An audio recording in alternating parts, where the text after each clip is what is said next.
Good morning student. हम लोगों ने क्लास 8 से फर्स्ट चैप्टर सीख नाम की कविता पढ़ी, जिसके रचयिता श्रीधर पाठक थे।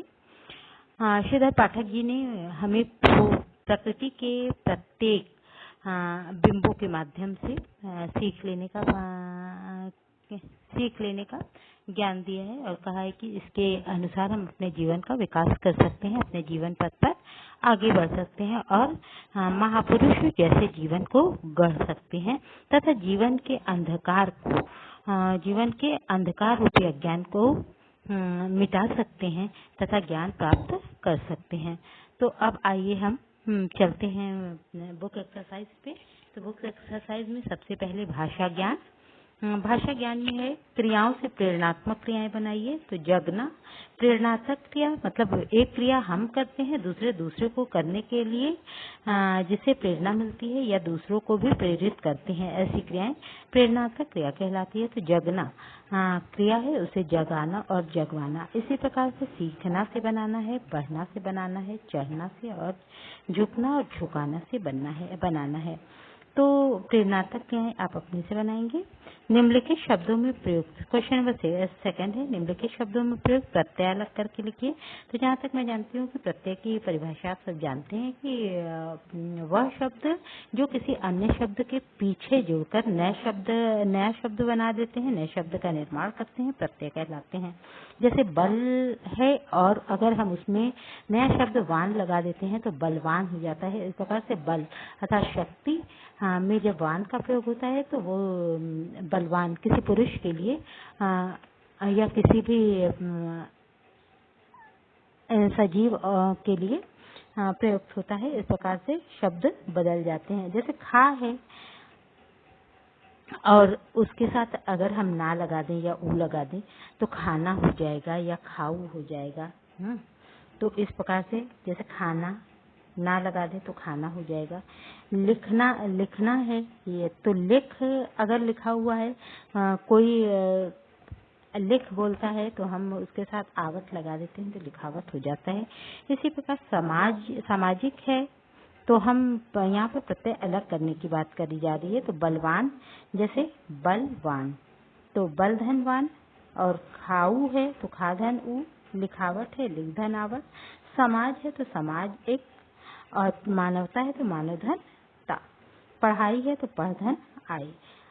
अब है क्वेश्चन नंबर 3, निम्नलिखित शब्द युग्म के लिए संयोजित शब्द लिखिए। संयोजित मतलब मिला जुला, मिलता जुलता, संयोजित शब्द लिखना है। तो अब जान पहचान शब्द युग्म मतलब दो शब्दों का युग्म, अर्थात ये दो शब्दों का जोड़। तो शब्द युग्म में अब है जान, तो जान का भी अर्थ होता है जानना, पहचान का भी अर्थ होता है जानना। इसी तरह बड़े का भी अर्थ होता है बड़े और बूढ़े का भी अर्थ होता है बड़े, इसलिए कि बड़े व्यक्ति के लिए प्रयोग किया गया। तो बड़े बूढ़े कहा, तो ये सब साधारण बोलचाल की भाषा में शब्द योग में प्रयोग होता है। बाल बच्चे, लोग कहते हैं बाल बच्चे मतलब पूछते हैं और बाल बच्चे ठीक है, तो बाल बच्चा है ही और बच्चा तो बच्चा है। तो इस प्रकार बाल और बच्चे का शब्द का अर्थ एक ही है। इस प्रकार बाल का अर्थ हुआ बच्चा और बच्चे का अर्थ तो बच्चा है ही। तो आपको इस तरह से ये एक्सरसाइज करनी पड़ेगी। अब सीधा साधा, सुना सुनाया, कुशल मंगल, तो इसी प्रकार से सारी एक्सरसाइज। जैसे कुशल का अर्थ होता है अच्छा और मंगल का भी अर्थ होता है अच्छा। निम्नलिखित क्वेश्चन नंबर 4 है, निम्नलिखित मुहावरों के अर्थ लिखकर वाक्य बनाइए। आंसू पोंछना का मतलब है सांत्वना देना या ढाढ़स बंधाना। तो वो हम स्थिति के या परिस्थिति के अनुरूप उसका वाक्य प्रयोग करेंगे।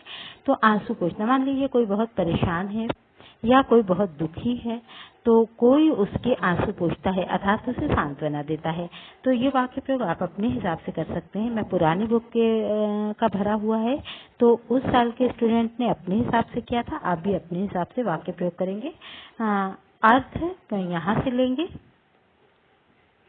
अब जैसे सांत्वना देना, तो जब मैं उसके घर गया तो उसकी माँ ने मेरे आंसू पोंछे, अर्थात मैं दुखी था तो उसकी माँ ने मेरे आंसू पोंछे। आटे में नमक अर्थात कमी होना, तो धन जाते ही आटे में नमक की स्थिति हो जाती है अर्थात बहुत हर चीज में हम कमी करने लगते हैं। कंठ का हार होना, बहुत प्रिय होना, मेरी माँ मेरे लिए कंठ का हार है, कोई ये भी लिख सकता है मैं माँ के लिए कंठ का हार हूँ। अब कन्नी काटना मतलब बचना।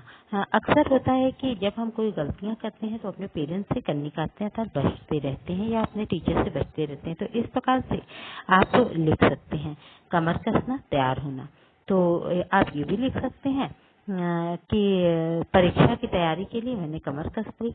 या आप यहाँ पे बच्चे ने लिखा है पापा ने मेरी पिटाई करने के लिए अपनी कमर कस ली। मतलब आज जरूर पापा मेरी पिटाई करेंगे, उन्होंने वो लिखा है। तो आप ये भी लिख सकते हैं, आपको जैसा समझ में आए, जो अच्छा लगे आप अपने अकॉर्डिंग वाक्य बना सकते हैं। अब है निम्नलिखित शब्दों के अर्थ लिखकर वाक्य बनाइए, जिसमें कि वृक्ष तरु है, शीश है, नित है, जीवन पथ है, गले लगाना। तो तरु का अर्थ होता है वृक्ष। तो वृक्ष से आपको क्या मिलता है या वृक्ष से आपको क्या सीख देते हैं, इस प्रकार से आप वाक्य बनाइएगा। हाँ, जैसे वृक्ष के बिना जीवन असंभव है। या शीश, सर, हमें बड़ों के सामने शीश झुकाना चाहिए, सर झुकाना चाहिए। नित्य, हमेशा, हम नित्य स्नान करते हैं या हम नित्य पढ़ाई करते हैं। जीवन पथ, जीवन का रास्ता, हमें जीवन पथ पर कार्यरत रहना चाहिए या कर्मरत रहना चाहिए। गले लगाना, अपनाना, हमें गरीब को गले लगाना चाहिए, हमें गरीबों को गले लगाना चाहिए, ये भी हो सकता है। ठीक उसी तरह से रचनात्मक उड़ान, रचनात्मक उड़ान में कुछ क्वेश्चन दिए हुए हैं। तो जिस प्रकार की कविता सीख है तो उसी प्रकार की कोई प्रेरणादायक कविता लिखनी है। तो प्रेरणादायक कविता आपको लिखनी है। और इस कविता में निहित प्राकृतिक सौंदर्य पर, दूसरा है प्राकृतिक सौंदर्य पर कोई 4 पंक्ति की कविता लिखनी है। फिर है आदर्श जीवन पर एक अनुच्छेद लिखना है।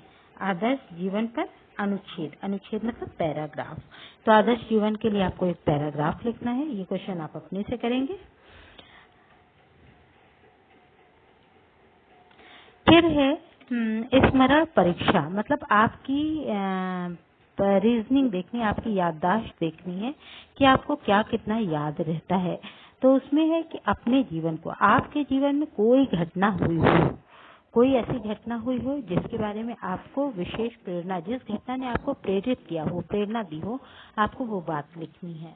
फिर अपना विकास, अपने हाथ, इस पे पिक्चर बनी हुई है 2, इसके लिए आपको 2 बातें लिखनी है। तो चाहे तो आप इसके लिए दोहा लिख कविता की लाइन लिख सकते हैं, चाहे आप इसको गद्य रूप में दे सकते हैं। जिस प्रकार से भी आपको अपने से ये आपको इससे हो सकता है आपको करना है। तो आप ये बुक एक्सरसाइज कर लीजिएगा। इसके लिए आपको क्वेश्चन आंसर शीट मिल जाएगी, आंसर शीट से कॉपी पे आंसर राइट कर लीजिएगा। इसमें जो दोहे हैं, भावार्थ हैं, वो मैंने अभी नहीं कराया, वो स्कूल ओपन होने पर कराऊंगी। क्योंकि इसे जब सामने कांटेक्ट में बच्चे रहते हैं तो जल्दी समझ में आता है, इसलिए उस दोहे की व्याख्या आपके बुक में तो नहीं है, लेकिन व्याख्या मैं कराती हूँ, तो मैं स्कूल ओपन होने पर कराऊंगी। ठीक है, धन्यवाद बच्चों, इतना कर लीजिएगा।